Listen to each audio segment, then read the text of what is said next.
కేసీఆర్ గారు వీరోచిత పోరాటం చేసి తెలంగాణ సమాజాన్ని అంతా కూడా కదిలించి ఈరోజు తెలంగాణ మనకి ఇచ్చిన విషయం మీ అందరికీ కూడా తెలుసు.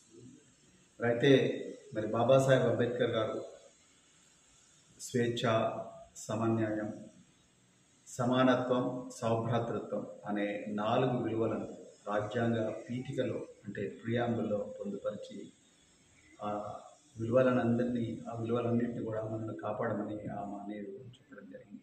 కానీ ఈరోజు మరి నేను ఆ మహనీయుడికి నివాళులు అర్పించాలని చెప్పేసి ఈరోజు మరి నేను బయలుదేరిన. కానీ మరి స్థానిక పోలీసులు, రేవంత్ రెడ్డి ప్రభుత్వంలో ఉండే పోలీసులు పొద్దున్నే మా ఇంటి దగ్గరికి వచ్చి మీకు ఆ స్వేచ్ఛ లేదని చెప్పడం జరిగింది. మరి ఆర్టికల్ 19 రాజ్యాంగం ఏం చెప్తున్నది? ఈ దేశంలో ప్రతి పౌరుడికి కూడా స్వేచ్ఛగా మాట్లాడి స్వేచ్ఛగా తిరిగే హక్కు ఉన్నది. All citizens can assemble without arms అని చెప్పేసి ఈ రాజ్యాంగం చెప్తున్నది. కానీ ఈరోజు రేవంత్ రెడ్డి గారి ప్రభుత్వం నాకుండే స్వేచ్ఛను, నాతో పాటు బీఆర్ఎస్ పార్టీ నాయకులందరికీ బాబాసాహెబ్ అంబేద్కర్ గారికి తెలంగాణ భవన్లో మరి నివాళులు అర్పించే స్వేచ్ఛ కూడా మాకు ఇవ్వడం లేదు. మరి రాహుల్ గాంధీ గారేమో ఒకవైపు రాజ్యాంగాన్ని పట్టుకొని ఈ రాజ్యాంగాన్ని నేను రక్షిస్తా అంటున్నాడు. ఆ రాహుల్ గాంధీ శిష్యుడైన రేవంత్ రెడ్డి అదే రాజ్యాంగానికి పొద్దున్న లేచినప్పటి నుంచి తూట్లు పడుస్తున్నాడు. నేను ఈ మహనీయుడికి నివాళులు అర్పించొద్దా? ఈ మహనీయుడు ఈ దేశానికి చేసిన ఒక గొప్ప పనికి నేను వారి ముందు మోకరిల్లవద్దా? మరి ఈరోజు రేవంత్ రెడ్డి గారే మేమేం పాపం చేసినాం? మేము ప్రజల పోరాటం తప్ప, విద్యార్థులకు నిషాహారం వేసి పోరాడడం తప్ప.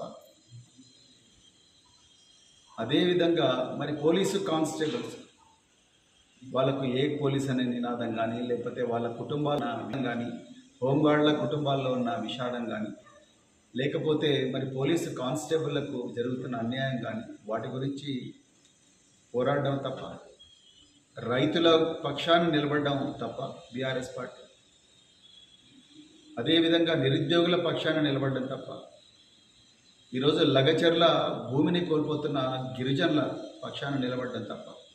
మరి వాళ్ళందరి గురించే కదా బాబాసాహెబ్ అంబేద్కర్ గారు మనందరికీ రాజ్యాంగాన్ని ఇచ్చింది. మరి వారు మాకిచ్చిన రాజ్యాంగాన్ని కాపాడుకుంటామంటే ఎందుకు ముఖ్యమంత్రి గారికి ఇంత భయపడుతున్నారు? నిన్న పాడి కౌశిక్ రెడ్డి గారు నా ప్రాణాలకు ప్రమాదం ఉందని సాక్షాత్తు ముఖ్యమంత్రి వల్లనే మా ప్రాణాలకు ప్రమాదం ఉందంటే, మరి అలా పాడి కౌశిక్ రెడ్డి గారిని నిన్న బంజారాహిల్స్ పోలీస్ స్టేషన్లో రాత్రంతా పెట్టి చిత్రహింసలు పెట్టి ఆయన రాత్రి 1 గంటకు మేజిస్ట్రేట్ దగ్గరికి తీసుకుపోయారు. అంటే ఈ దేశంలో బాబాసాహెబ్ అంబేద్కర్ గారు రాజ్యాంగంలో చాలా క్లియర్గా చెప్పిండు. Article 21 of Indian constitution guarantees the life of an individual in this country. Article 19 of the constitution gives guarantee to the freedom of speech and freedom of moment in this country.